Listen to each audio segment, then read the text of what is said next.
Australia. I flew all the way here 8 years ago to be with you today, and I married an American woman, and it's lovely. Yeah. For the last several years, I have travelled the country and different parts of the world speaking about pornography.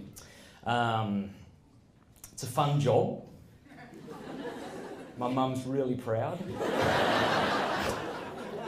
I think when people say, so what does your son do for a living? I think she says something like, he helps people. How? Just helps them.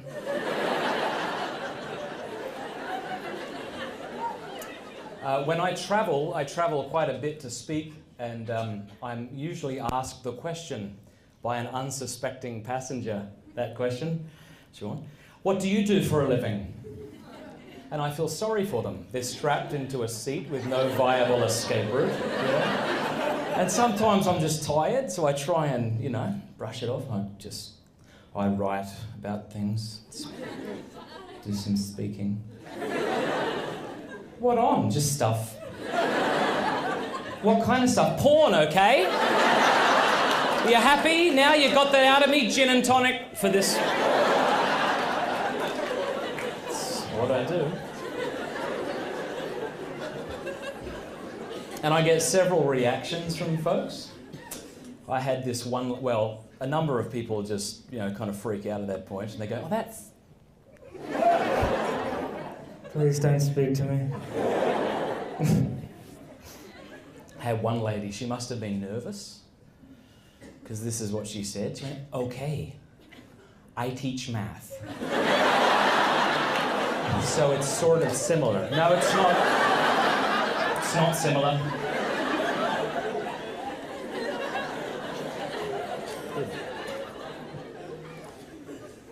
Oh, you're a fun bunch.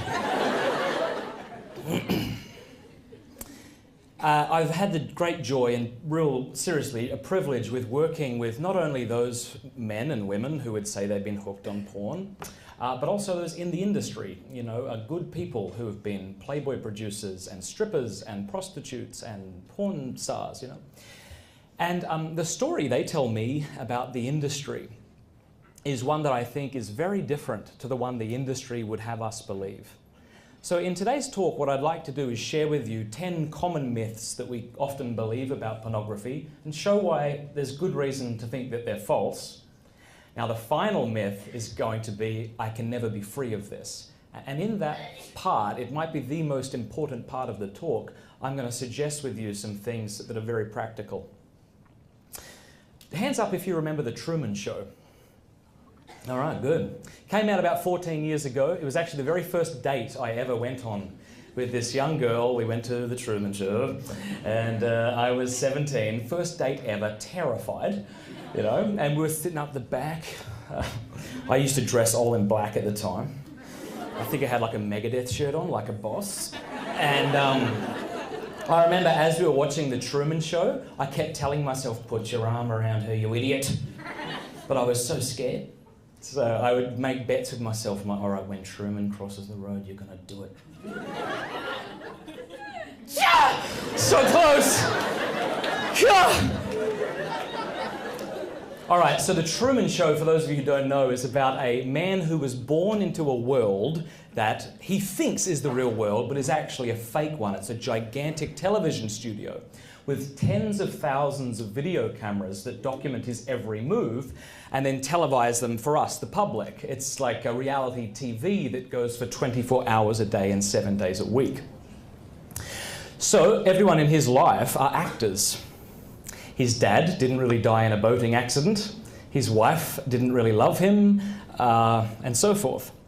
And so long as he thinks this is the real world, then he's happy just to go along with things. It's only when Truman begins to become suspicious that maybe this is an illusion, a fantasy world, that he's then incentivized to break free. And that's my hope with this talk today. Before we look at these 10 myths, I think it's important that we first address what the problem isn't with pornography. Now, I would hope, since most of you are good Christian people, you already know this, but it's good to say anyway. Some people seem to argue as follows. Pornography is wrong. Pornography involves naked people having sex. Therefore, there's something wrong with either nudity or sex. And this, I hope you know, is mammothly fallacious, all right? That sex is good, that nudity is good, that breasts are good, that orgasms are good, okay? This is God's idea. So if you feel uncomfortable with it, take it up with him, right? In Genesis chapter 1, verse 28, we have the very first commandment from God to humanity in the Bible. Genesis chapter 1, verse 28. And what does he say? Well, God says to Adam and Eve, be fruitful and multiply. And as Peter Kraft once quipped, I do not think he meant grow pineapples and invent calculators. Like, if that's what your Bible says, throw it away. RSV Catholic edition. All right, go to this. So sex is a good thing. Sexual desire, please hear me, is good. You're a young man in here, a young woman here, old man, old woman. I hope you experience sexual desire. I mean, if you were to say to me, I've never actually experienced sexual desire, you know, and you know, maybe you'll say something like, I've prayed my rosary every day and now don't ever actually. You know, like, I know you know this, but there might be something profoundly wrong with you. Yeah? Right? Don't see a priest, see a psychiatrist. Christianity is not about the annihilation of sexual desire, but about the orientation of it for the sake of love. Yeah? It's a good thing. Sexual desire says, this is my body given up for you. Lust says, this is your body taken by me. Wasn't that deep? You're welcome. Shall we proceed? What we're going to do is we're going to look at these 10 rather briefly. Much could be said about it. Much is being said about it. I'm writing some books on it, so there'll be further elaboration on it in the future. But we'll touch upon these 10 and then we'll open it up for Q&A and have a conversation, because I feel like I'm among friends tonight. Is that all right? I asked if I could have a whiskey. They said no. Thought this was supposed to be a Catholic university. That's it.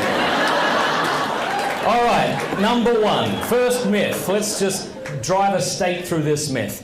Only men struggle with porn. Please clap if you want people to shut up and stop saying that. All right. Please stop saying that. It's false and it's hurtful. Okay?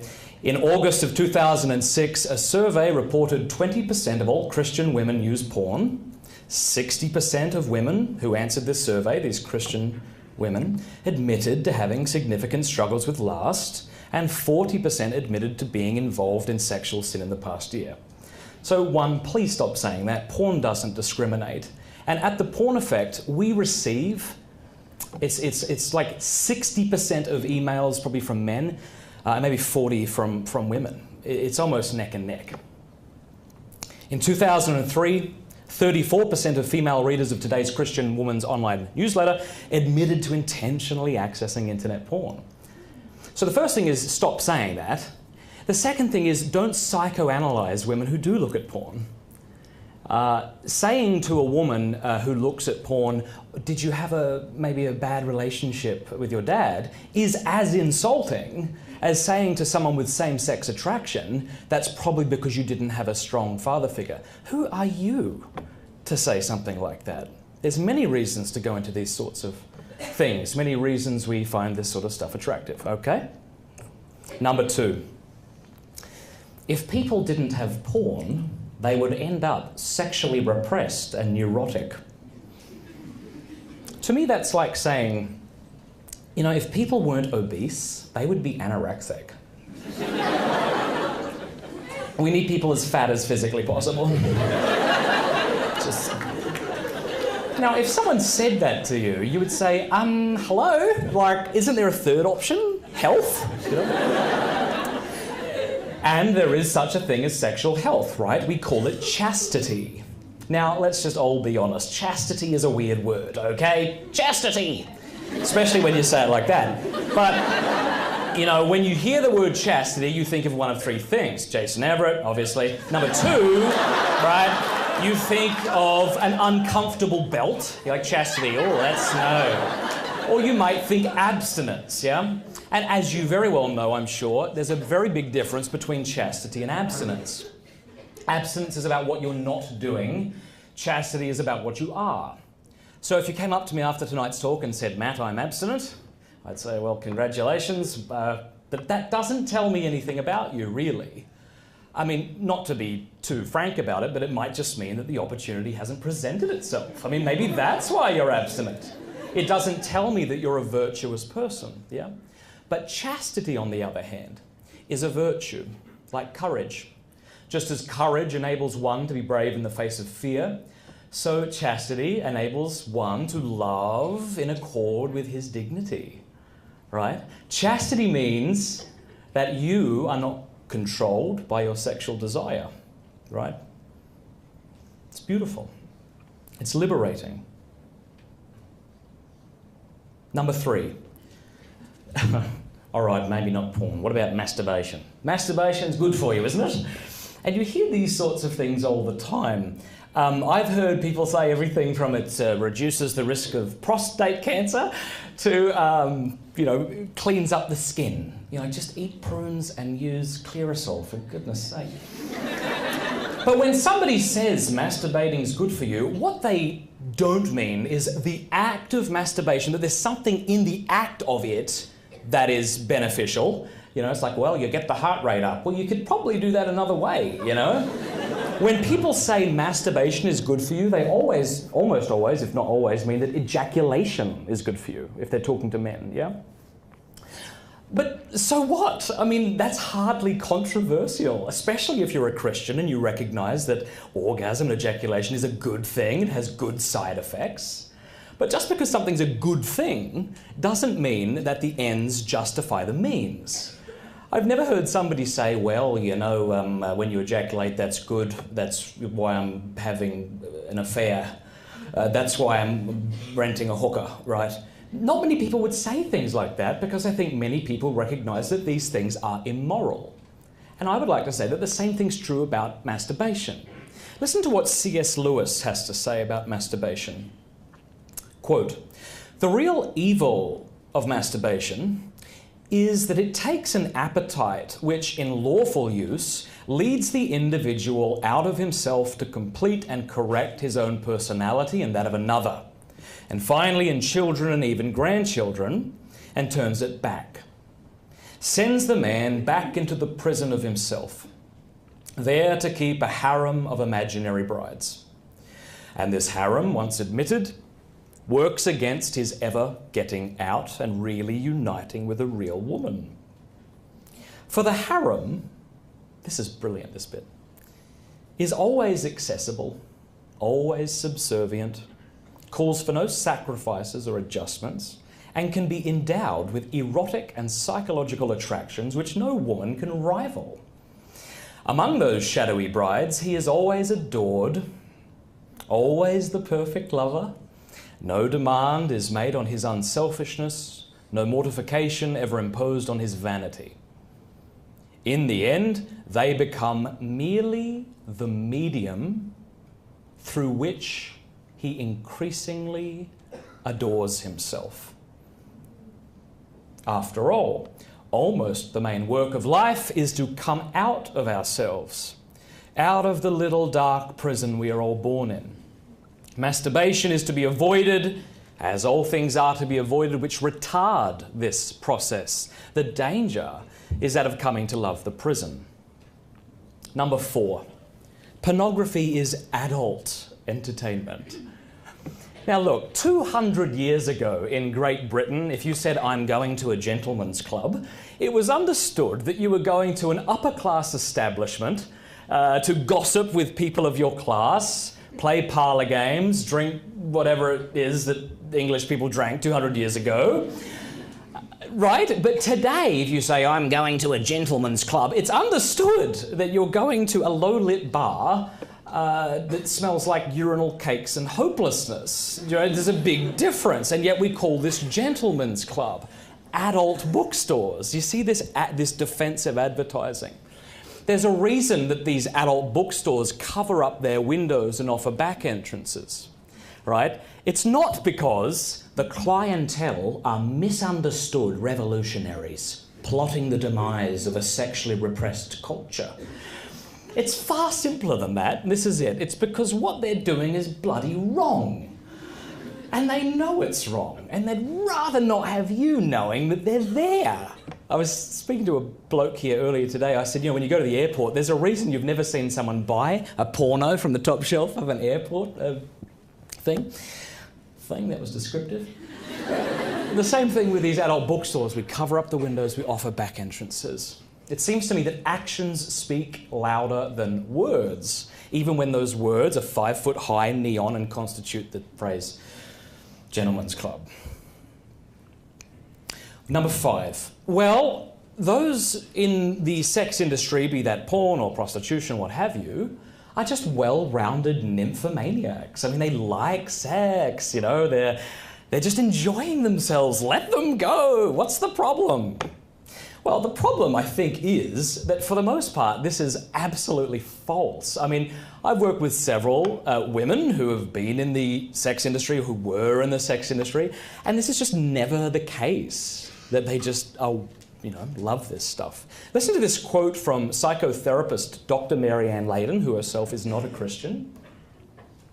She says, once the pornography actresses are in the industry, they have high rates of substance abuse, typically alcohol and cocaine, depression, borderline personality disorder.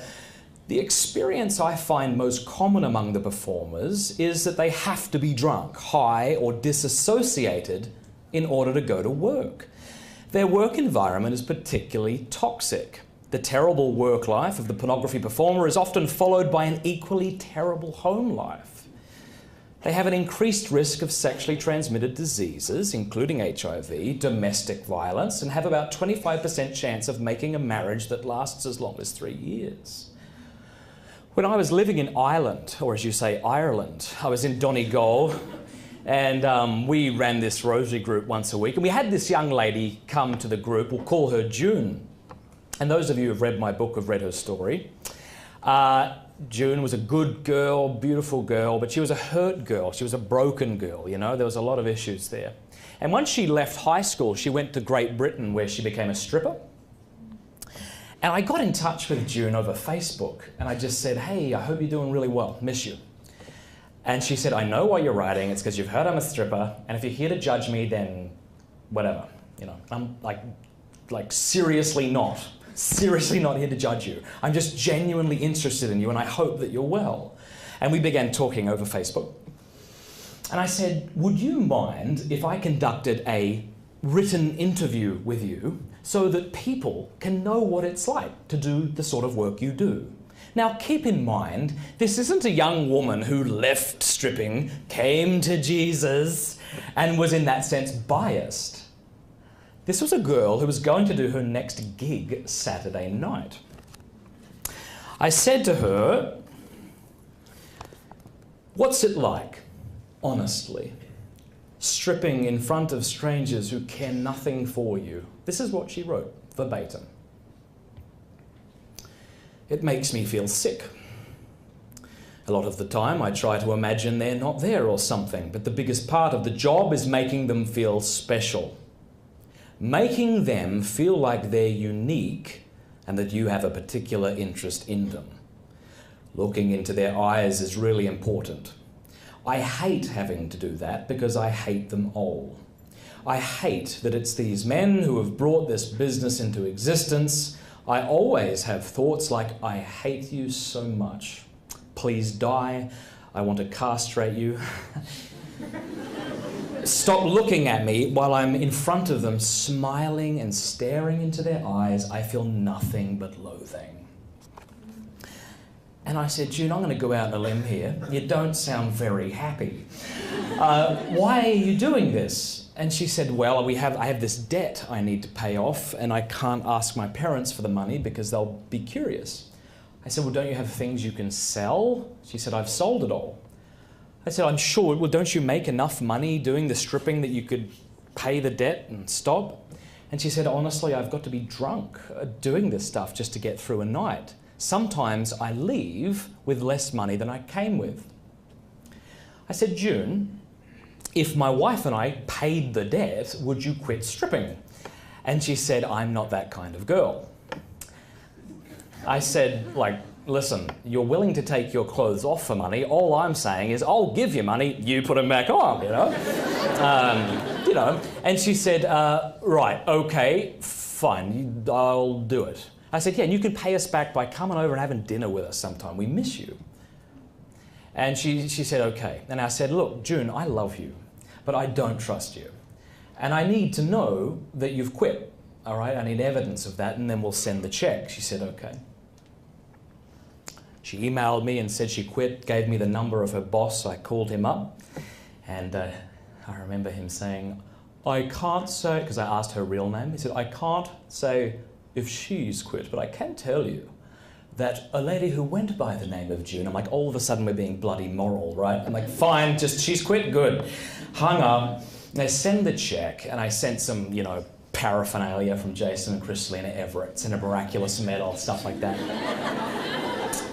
And, she quit. And a few weeks went by and she came and visited us in Ireland, and she had dinner with us. And after dinner, I was sitting out the back with June and we were having a smoke. And I thought to ask her, have you ever thought about going to confession? Because she was Catholic. But then I thought the last thing I want to do is preach to her. But then I thought, I'm not schizophrenic.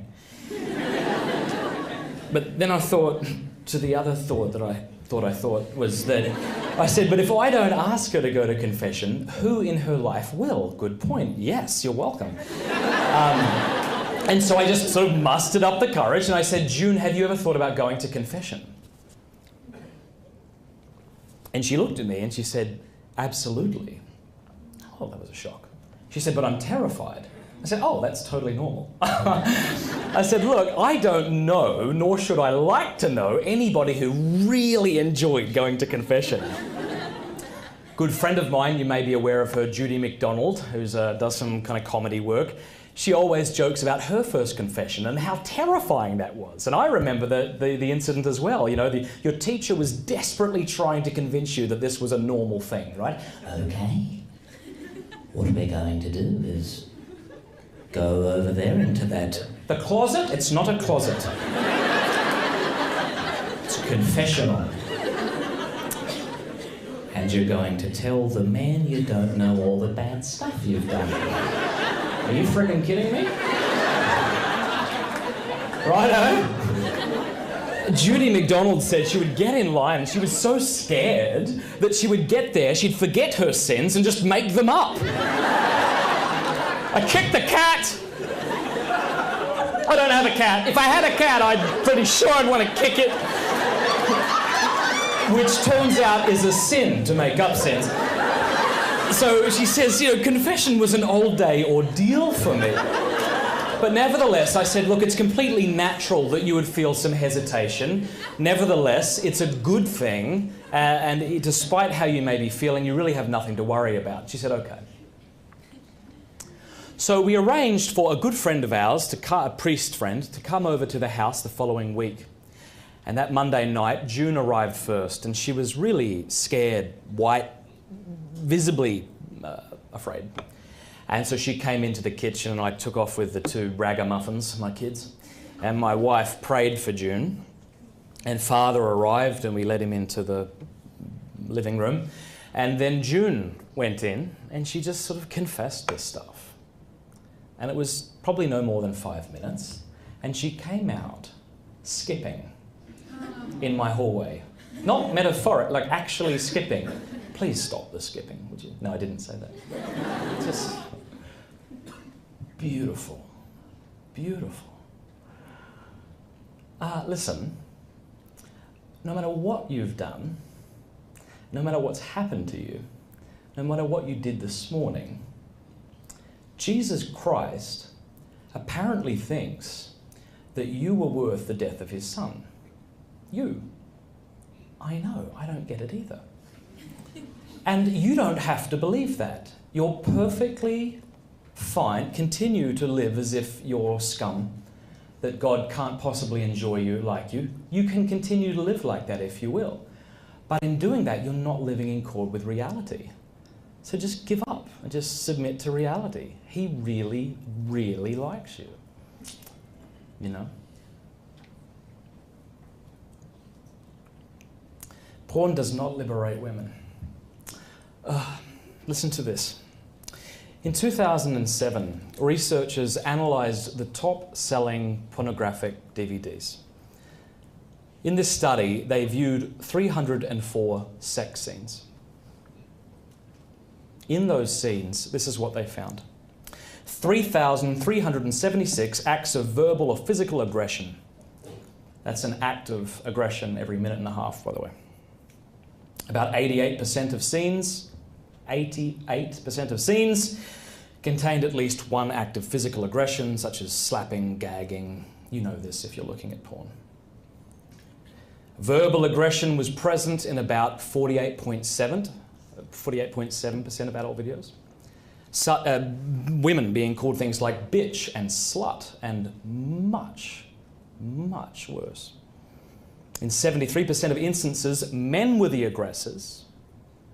When women were the aggressors, they were perpetrating their violence on almost always women. In 95% of the scenes, the person receiving the aggression reacted neutrally or as if they were enjoying it. Now keep in mind that this is from the top-selling pornographic content. I'm not saying this is like fringe stuff. This stuff is how pornographers make their money. So to say, well, they're just well-rounded nymphomaniacs, liberates women, are you kidding me? But let's play devil's advocate for a moment. You might say, well, what about dear Bella Knox at Duke University, who says she enjoys being punched in the face and choked, and apparently. Well, let's take her at her word, shall we? And let's assume she's had a perfect childhood. Good father, good mother. She loves it.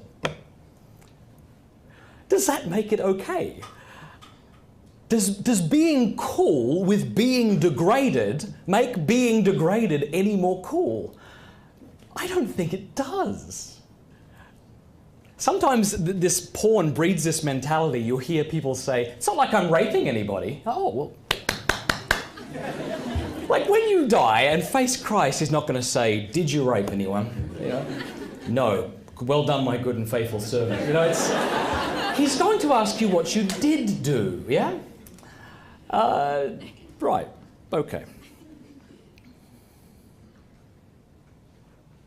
We're just skimming the surface of each of these, and in the Q&A period, if you want to address any either further, we can. Number 6, porn is only fantasy.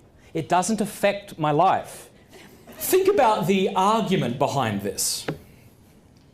It's essentially arguing that images coupled with messages do not have the power to influence human behaviour. But if that's true, then please explain advertising to me. Suppose you had a friend who enjoyed watching racist videos. Let's suppose there's a site out there, I don't know if there is or not, maybe there is, in which black people are denigrated and humiliated on set. And your friend who's white just finds this funny. He enjoys it. And when you say, look, you shouldn't be bloody watching that, he says, it's not, it's just fantasy. Well, you would probably say at least 2 things. You would say, okay, 1, no, it's not. This is going to affect the way you relate with other people. And 2, even if it doesn't, you are wrong to find this entertaining. You're wrong to find it entertaining. Wouldn't you? I think the same thing is true with porn. A couple of years ago, there was a study published in the British Journal of Psychology. It was conducted by psychologists from 2 universities in Great Britain, Middlesex University and the University of Surrey. Here's what they did. They took quotations about women from lads' mags, similar to Maxim magazine and that sort of junk, but even more sort of decrepit. Quotes about women from lads' mags that under 18s can buy. Apparently the culture's saying this is perfectly fine. They then took quotations from convicted rapists justifying their violence against women. They then took these quotations to the public and randomly interviewed people and presented the quotations while withholding the source. Here's some quotations, which came from which. The reason it made the British Journal of Psychology is that people didn't know. At best, they were just guessing.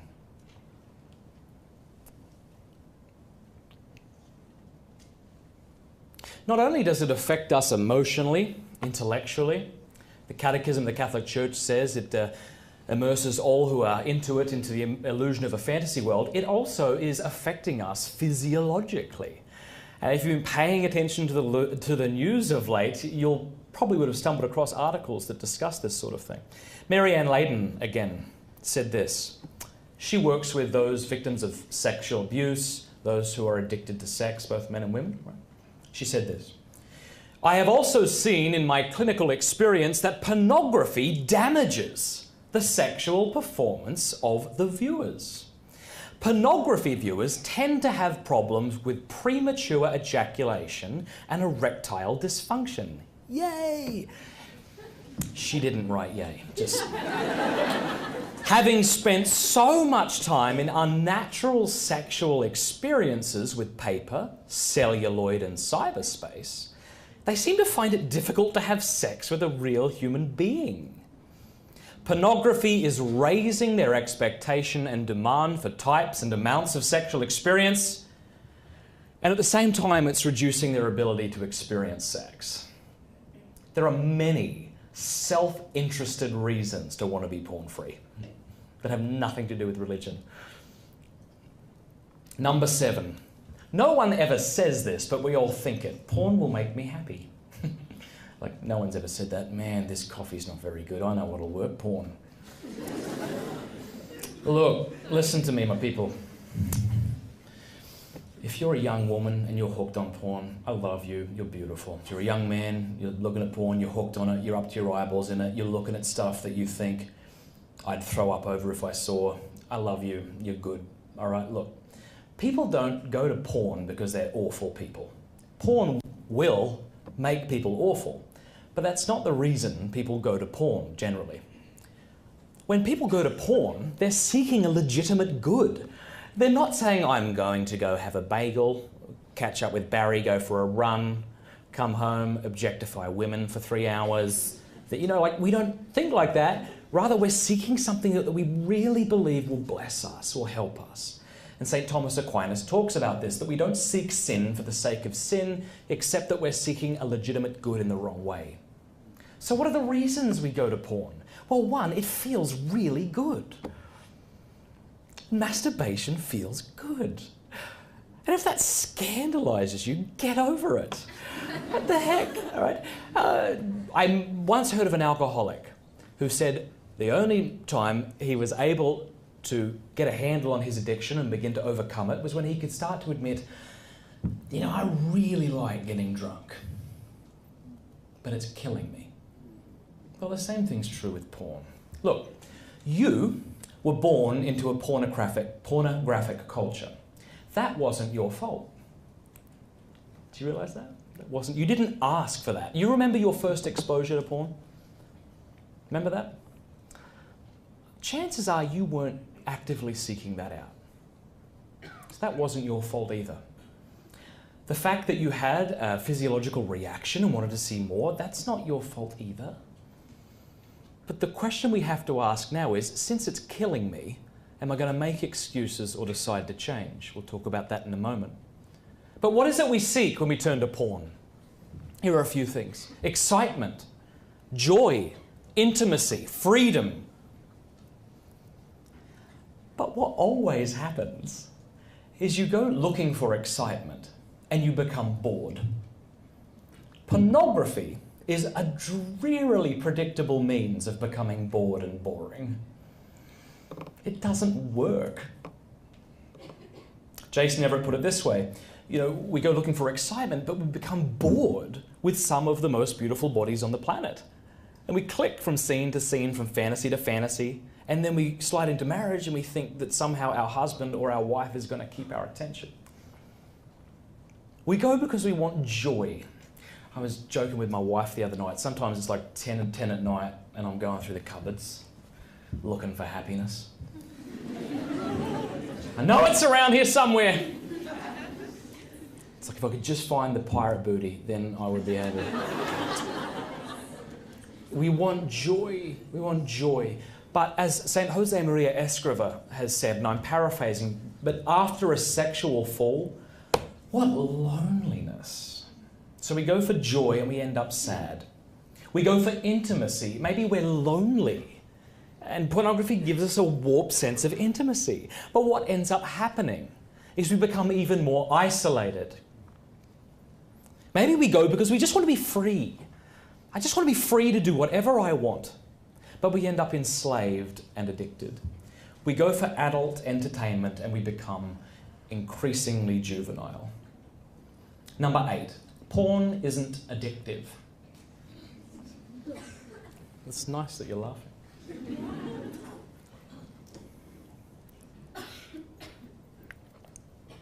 Now the argument usually goes as follows. You can't inject porn. Right, we're agreed on that. You can't inhale it unless you set a magazine on fire. Would recommend that. Inhale it, don't do that. Right. It's not a drug. Porn isn't a drug, therefore it can't be an addiction, therefore stop calling it an addiction. You're trivializing real addictions like methamphetamines and alcohol. While it's true that pornography isn't a drug, it's also true that pornography elicits powerful neurotransmitters, aka brain drugs, in the brain, which the brain can and does become addicted to. So the old notion that it can't be a drug because I'm not inhaling it is hopelessly out of date with what we now know through modern neuroscience. Dr. Kevin Skinner is a neurosurgeon in San Antonio, and on my website, theporneffect.com, I interviewed him. And he says, let's talk about the neurotransmitter dopamine, which, in addition to its role in body movement, if you have a friend who has Parkinson's disease, it's very likely they're being given a derivative of dopamine, it plays a key role in the pleasure-reward centers of the brain. It incentivizes us to produce behaviors that are conducive to our survival. Have sex, exercise, even win a game, eat a hamburger. But Dr. Hilton says that when the pathways are used compulsively, a downgrading occurs, and this neurotransmitter begins to shrink, and the reward cells in what's called the nucleus accumbens are now starved for dopamine. It's as if we've now reset the pleasure thermostat in our brain, and we now need harder forms of that drug, and in this case with pornography, more shocking forms of that drug just to feel even, just to feel normal, like someone who isn't addicted to porn. And as a feedback of sorts, the frontal lobe, which is critical in making good decisions, right, judgments, can actually begin to shrink as well. You may have been aware, or you may have seen something about the study that came out of Germany earlier this year that suggested that porn addicts have smaller brains. Look it up. In their book, The Porn Trap, Larry and Wendy Maltz, who are themselves not Christians either, they say it can take around about 18 months for the dopamigenic system to restore itself. So healing does happen. The brain can heal itself, but it needs time in detox. Number 9, you're doing good. Comic relief, you're welcome. Here we go. Number 9, I can overcome this on my own. I have never met anyone who's found a significant degree of healing, be they man or woman, who did this on their own. No recovering porn addict is an island, okay? We need each other, and we need to be accountable. Now, one of the ways we're going to be talking about accountability over the next couple of days is through Covenant Eyes. And if you don't know, Covenant Eyes invented accountability software in the year 2000. They also have a fantastic filter, which, if you're looking at porn on a regular basis, would be a good idea to get also. But what's beautiful about accountability software is it changes the mentality. Once you download accountability software, it asks you to enter the email address or addresses of accountability partners. Then it will send them a detailed report once a week, once every 2 weeks, of where you've been. You can set the rating. And it's rated in much the same way that video games are rated. So G, PG, M, MA, right? Changes the mentality. No longer do we think, how do I get around the filter? We now think, well, I can look at porn, right? But then I have to have a very awkward conversation with grandma or whoever you choose to be your accountability partner. And so when you download accountability software, make sure that your accountability partner, A, knows, and B, that he or she is not currently looking at pornography. It's really fantastic. Accountability means allowing another person to remind you of who you are and who you want to be. Because I think most of us, and when I give talks on colleges that are secular or high schools, right, most of us just don't want to be the sorts of people that look at porn. I mean, I've never met a young guy who says something like, when I grow up, I want to be the kind of man who has to creep away from his wife late at night while she's sleeping and the kids to get a fix from my laptop. No! We don't want these things. I've never met a girl who says, when I'm a mother, I need to get really good at clearing my history because I don't want my kids to find the porn that I'm looking at. No, she would just say, I just don't want to be. Simply don't want to be this kind of woman. So having somebody in your life who can remind you of that is a really, really good idea. How frankly can I put it without being offensive? Let me say a few things. I have people call me, people that you would have heard of who are kind of Catholic leaders in America or Catholic speakers. And I had one bloke call me recently and he said, Matt, I'm an idiot. And I said, I know, but why? It wasn't Stefanic. I said, why? And he said, I tell everybody to get covenant eyes, and I never got it for my kid, and I just found out he's been looking at porn for the last year. And I said to him, you are an idiot. Yes, that was an idiotic thing to do. If you're serious about recovery from pornography, covenant eyes isn't an option. It's something you will do. Does it require sacrifice? Yes. But if you're serious, you'll do it. If you're not serious, don't do it. If you want to become addicted to porn, definitely don't get covenant eyes because it will put a severe roadblock in your path to enslavement. Get it. Now, the folks at Covenant Eyes are very good people. I was chatting with the bloke who invented it, and I said, what about those who can't afford it? I mean, I know it's $8 a month. Come on. But I said, what about the people that can't afford it? He said, if they can't afford it, we'll give it to them. I said, that doesn't sound like a very healthy marketing strategy. He said, we're in it to save souls, not to make money.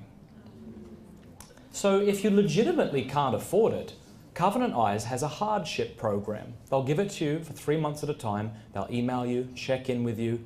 If you can begin to support it, then good. No questions asked. We really don't have an excuse.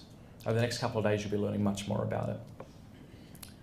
All right, are you ready for probably the most important part of the talk, now that you're tired? Do you want me to tell you a joke?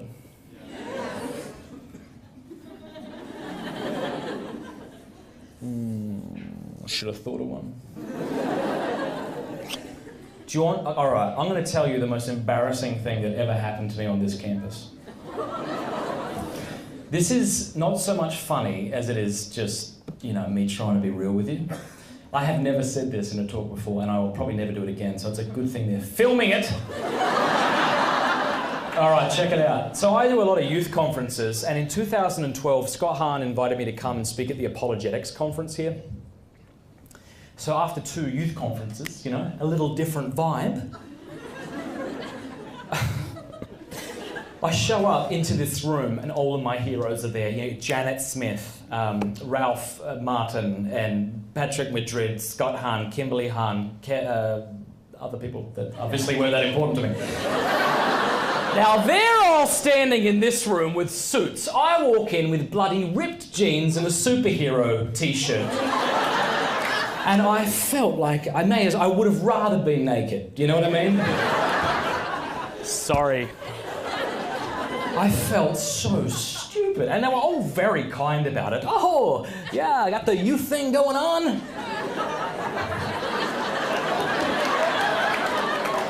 Got the stuffy academic thing going on, dude. All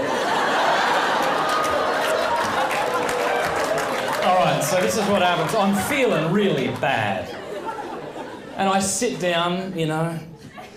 Well, food hadn't come out yet. I'm sitting down, and someone brings in this buffet line, brings in the buffet food. And I went up first, because I'm considerate. And I began to scoop stuff onto my plate, you know, like a champion. And I'm getting the rice, and I put it on the plate, and I lay the big spoon down. And I don't know if this has ever happened to you. I put it down, and it kind of flipped a little bit because of the weight. And it dropped some rice on the ground. And I've got a decision to make. Scott Hahn is waiting for his rice. All right, what do I do? Kimberly's right behind me. I'm like, okay, here's your options, Matt. This is happening in like milliseconds. Get down and clean it up. And like, I'm thinking, well, is it worth that kind of thing? Oh, excuse me, everybody, let's just stop. Let me get down and clean, you know. And then I'm thinking, well, it's not that big of a mess. I'll just leave it. So I went through the line, sat down. As I went to eat before praying, I looked over and saw Kimberly on her hands and knees picking up my crap.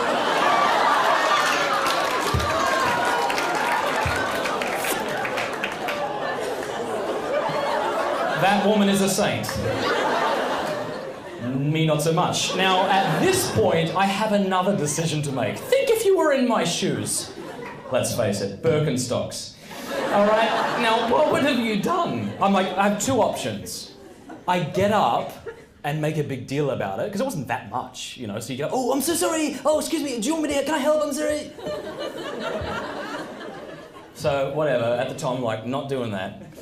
The second option was just let it go. I mean, she's doing that, don't make a big deal about it. So that's the decision I made. I still don't know if it was the right one. That's it.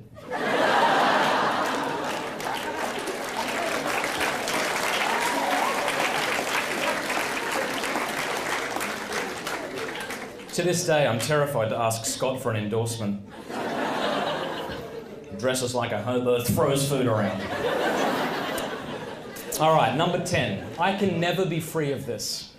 Oh, I can never be free of this. I stumbled across porn at the age of 8. I was playing out the back of a relative's house. My mum kicked us out of the house, my brother and I. She would do that from time to time when she got fed up with us. She would literally lock us outside. Go and play, go on. At the time, I'm like, this is child abuse. Now I have 4 children. This is survival. So we would run around the back of the house and we would play something we called Dirt Ronnie Wars. Now a Dirt Ronnie is, we had this red dirt in Australia that was talcum powder fine. If you clump it together, it makes like a snowball. Same mechanics are at play. The harder you pack it, the harder it hits, and hopefully he bleeds. And so we would run around and we would do this game, and at one particular point I was running away from my brother and I ran into the shed. And there was a wooden trunk in the corner, and I opened it up and I rummaged around, and there it was. A glossy centerfold of a completely naked woman looking at me. Hello. You're friendly. I had 2 feelings. One, awe, or wonder, something, and also something like shame. Wonder because, as Jason Everett has said, well, at least from my point of view, there may be nothing, is nothing on the earth as beautiful as the female body. Sorry. No, I'm not. People don't usually get addicted to looking at pictures of flamingos. Right? No one gets addicted. I mean, we may have watched the double rainbow thing a few times, but no one is confessing it. Like, no one's like, it's becoming a problem! what does this mean? It's so beautiful, I can't help myself. So something like wonder and something like shame, I knew that I shouldn't be looking at it. Now, as technology advanced, so too did my use of porn. At the age of 13, not only did I have a relative who hid porn in his shed, a dad, who's a good man, by the way, but when he found my stash of porn, he pretty much congratulated me for it. That was surprising. I had a grade 8 teacher at a Catholic camp tell me masturbation was fine and we should go for it, like we needed permission. I'm like, all right. If that's not enough, I had my best friend's mum, 13 years old. She would drive us out to movie stores and rent us pornographic films at the age of 13, right? Classy. Now, we would go back to his house. I'd go to his room with my friend. She'd go to her room. We'd watch them. My parents didn't know anything about it, and I was fine with this arrangement. But as technology advanced, so too did my addiction. I remember being in a strip club at probably the age of 16. I got in there somehow. And I wasn't Christian at the time. But I remember having this thought. You know, I was on the third beer. You know, after the third beer, we all become philosophers. That was... I'm very pensive in the strip club. And I'm thinking to myself, I'm like, if I saw my dad in here, like if he walked in with some mates, or if I saw him in the corner, I would lose all respect for him. How is it okay I'm here? Forget about it. Brush it away. Brush it away. I came to Christ at the age of 17. And began realizing that porn was stupid and I should try and be free of it. And it was really difficult. Really difficult. You know what this is like. You know, you fall to porn and you get really passionate. You're like, I'm never going to do that again. You know that thing? And then you do it again and you feel hopeless. And you go to confession. And sometimes you priest hop because you're embarrassed. You know. And sometimes they give you bad advice. Sometimes you get only spiritual advice. You know, pray Hail Mary. All right, I'll give that a shot. And it can feel rather disheartening, hopeless. I know exactly how that feels. I know how sick and tired I was of being sick and tired. I carried it into my marriage for a little bit, and then by God's grace over time, I began to find some freedom from it. You know, I haven't done it a long time now. Doesn't mean I can't do it tonight or tomorrow. Let's address something before we talk about this way in which we can be free of porn. What does it mean to be free of porn? I think if we view freedom from pornography as a destination, then we're going to remain perpetually frustrated. If we think to ourselves, after I pray this many rosaries every day, then I'll be free. There's a problem when our prayer life becomes all about not looking at porn. It perverts our relationship with God. Our reason for praying should be union with God. But you'll find people, and you've said it too, I didn't pray my rosary Wednesday and I looked at porn and I know it's because I didn't pray my rosary. As if we're saying, I didn't pray my rosary, therefore God made me, or if he didn't make me, he allowed me to look at porn. We put all the responsibility on God and none on us. But saying I need to pray so I don't look at porn is sort of analogous to saying I need to tell my wife I love her every day so I don't commit adultery. These aren't why we do these things. Freedom is one day at a time. Sometimes it's 1 hour at a time. Maybe you're in here today and you're like, dude, I totally looked at porn right before coming here. I'm sorry if that happened, but 1 hour at a time, man. Every moment, choosing to be the kind of people we want to be, the kinds of people God wants us to be. It's a bloody hard struggle sometimes, but it's really worth it. Freedom is a daily choice. All right, get ready. In his book, Treating Pornography Addiction, Dr. Kevin Skinner lays out what he calls an activation sequence. He also calls it, this is a little more funny, I guess, the pornography highway. I think I used to live there in Houston. And what he says is this: when somebody falls to pornography, one of two things happen. One, they look at porn, but there was something before that, right? The idea came into their head about porn, and then they looked at it, right? Two things. But he says in this activation sequence, there are at least 5 stages in between these things. And if what we'll do is look at each stage and ask, how does that apply to me? and we're brutally honest about it, even though it makes us embarrassed, we can then write a deactivation sequence. Because if you go to my website, theporneffect.com, I lay out a lot of advice for the big picture. Prayer and fasting, accountability. You need to get informed. We need to go to counseling if we need counseling. We need to be patient, right? This advice is for when temptation strikes. Here are the 7 things. If you're taking notes, write this down. The first thing is a stimulus or trigger. Stimulus or trigger. Number 2, emotional response. Number 3, the first thought. I'll be saying these again. No one go crazy if you're not. Number 4, chemical release. Number 5, body language. Number 6, the second thought. He calls it the battle. Number 7, the behavior. We're going to go through each of them. Number 1, the trigger. What is it that gets us thinking about porn? What is it that gets the motor going? Now, for some things, it could be rather obvious things, like the Victoria's Secret catalogue. I'm not sure what the secret is, by the way. It seems pretty obvious to me, but never mind.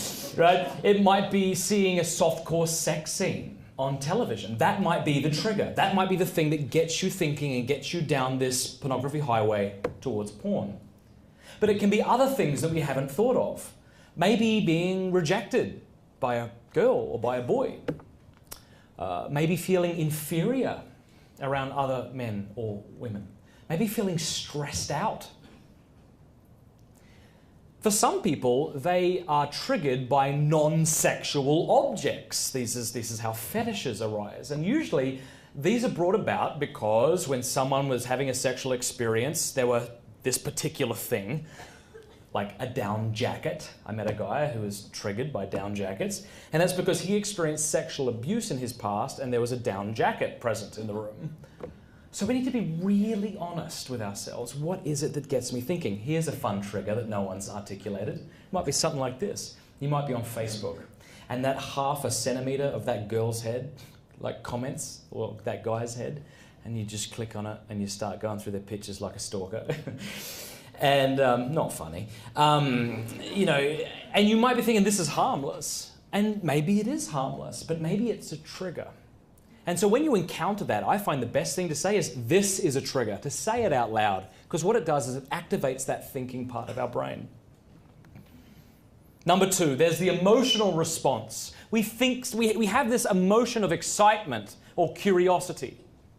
That is coupled with the 3rd step, which is the first thought. We think something. Like, what is it? You tell me. No, not out loud. Think about it. I could look at porn right now. I wonder what would happen if I just typed this girl's name in and click Google Images. What do you think when you have this emotional response to the stimulus? You have to tell me yours. No, you don't. You have to tell you yours. Because that's how you can deactivate it. Number 4 is the chemical release. Your body begins to prepare for climax. And if you're using porn, which most of us do, as an escape behavior, that is, you're bored, you're stressed, you're lonely, you're angry, you're tired, and you turn to it just to sort of escape the mundane, then your body knows just what to do when you're feeling like this, and it begins to prepare. And those chemicals, like we referenced earlier, begin to be released. Now, at this point, number 5, we have body language, obviously, because the chemicals are dumped into the system, and so you might get an erection, you might have tingling in the groin, your eyes might dilate.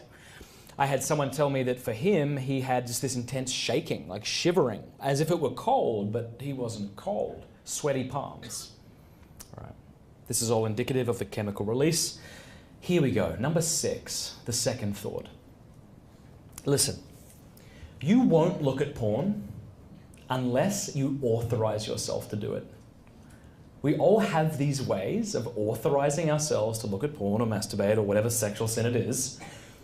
But the reason he calls this the battle is because we have competing thoughts. On the plus side, or let's say against the porn, we think things like, I can't look at porn. I've looked at it 100 times in the past, it's never made me happy. Stupid, I'm not going to do it. Or you'll think, my 3-year-old's in the same room as me, this is disgusting, I can't do this. Or you think, God wouldn't want me to do this. So what are those thoughts for you? Right, that yell against it. Then you have pro-thoughts. One more time won't hurt. I've done this a million times. I'm not a sexually decrepit rapist yet. One more time's probably not going to do it. Or you'll have something like this. I am past the point of return right now. I know I'm going to fall, so I'm just going to masturbate. Maybe just some softcore porn stuff. I won't get too deep into it. I'll just masturbate and I'll orgasm and I'll feel better. And then I'm going to go repent and just try again. Get it over and done with. What are the ways you authorize your pornography use? Number 7 is the behavior. So whatever thought wins, the behavior ensues. And Dr. Skinner says at this point, once the chemicals have been dumped into the system, almost always the person will fall to pornography. So you can ask yourself the question, if this is a pornography highway, when would be the time to turn around? Well, maybe the trigger, but certainly before the chemical release. All right, let me close on a word of hope. All right? The wounds you have received didn't come overnight. All right, maybe you had something traumatic happen to you, but it was an accumulating effect, right? Freedom from this stuff is not going to come overnight either. See, what happens is we turn to porn because we want a quick fix, right? And then when we're hooked on porn, we want a quick fix. We want a pornified solution to our pornography problem. What's the prayer? What prayer do I have to pray? What's the thing? What's the medal I have to wear? Shh, stop it. It's a daily choice, it's a daily battle. But here's something kind of cool. This is a great opportunity to grow in holiness. Here's why. Struggling with porn is a good thing. We often think that struggle is synonymous with give in to. Someone says to us, I've been struggling with porn, and we think they mean, I've been looking at it. And that is what they mean. But that's not what struggle means, right? Struggle means to violently resist. And if we violently resist against porn, we're going to grow in virtue. So with that definition in play, I hope you won't be offended if I say to you, if you're tempted to look at porn, I hope you're struggling with it. The alternative is just give in. And as we violently resist to be better people, to break free of this stuff, it's not as if the virtue of chastity rises, while the rest of the virtues lay dormant. If you imagine, this is a bar graph, by the way. It's like he's caressing I don't know, that is, right? It's like all these virtues begin to rate. I mean, think about it. What is required of the woman who struggles against porn? Patience, perseverance, self-mastery, moral courage. She is becoming a more interesting person. Because people who are virtuous are more interesting. The saints are more interesting than sinners. Right? And so to grow in virtue is to grow in sanctity. Therefore, you and I have a gift that Padre Pio didn't, that Thérèse of Lisieux didn't. Did sexual temptation always exist? Yes. But not in this immediate, ubiquitous, anonymous sense as it does today. We have an opportunity. We show people we love them by preferring them to things. What a beautiful honor we have to be able to prefer Christ to this sin. You know, I remember when I was going to confession one time, for the umpteenth million time to confess porn and masturbation. And I'm standing there in line, I'm thinking, God's mercy is evaporating on me. It's like he's like going to be the suit Nazi from Seinfeld. No more mercy for you! You know? Go home and look that up, yeah. You know, we stand there and we say to ourselves, would God forgive the biggest sinner? Yes. But what about me, we think to ourselves, who come back week after week with this stuff? And we know in our heads that that can't be true, but in our hearts we fear that it will. But as I was waiting there, I remember, maybe the Holy Spirit brought it to mind, that scene from Matthew's Gospel where Peter approaches Christ and says, how many times should I forgive my brother who sins against me? 7 times? And Jesus says, no, 70 times 7. By which he didn't mean 290? What is it? 490. 490. I said 290. You're welcome. Right, he didn't mean 490, right? And then after that, no mercy for you. Right, he meant perfection. He meant consistency. If Christ is going to command us to act in that way, then that way will not be inconsistent with the nature of God, who is infinite in all of his attributes. The same God who had mercy on Moses, the murderer, Rahab, the prostitute, David, the adulterer, Paul, the Christian murderer, will have mercy on us also. I'm reminded of the words of Saint Margaret Mary Alacoque's spiritual director. What's his name? Saint Claude de la Colomière. Or in Australian, Saint Claude de la Colomière. This is what he says. All right, I'm paraphrasing, but it's so beautiful. And if you're just like caught up in porn and sin and crap and no one knows about it, you're totally ashamed and all that, just hear these words. He says, I glorify you, Lord, in making known how good you are towards sinners, and that your mercy prevails over all malice.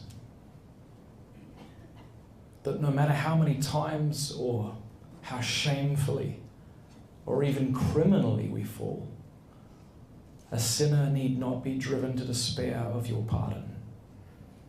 It is in vain that your enemy and mine should set new traps for me daily, because he will make me lose everything else before the hope I have in your mercy. We think of Christ to Faustina in the Divine Mercy Diary. The greater the sinner, the greater right he has to my mercy. Or what about to St. Catherine of Siena in the Dialogue? He says, my mercy is greater than all of the sins that creatures can commit, and therefore it greatly displeases me when they think their sin the greater. Finally, about Therese of Lisieux, on her deathbed. They said, well, it's no wonder you're confident. We don't think you've ever committed a mortal sin in your life. And she says, it's not because of my lack of mortal sin that I have confidence. Even if I had committed the most abominable and shameful sins imaginable, I would still be this confident. Why? Because I've seen the way he spoke to Magdalene. I've heard his words to the woman at the well. No, nothing can frighten me.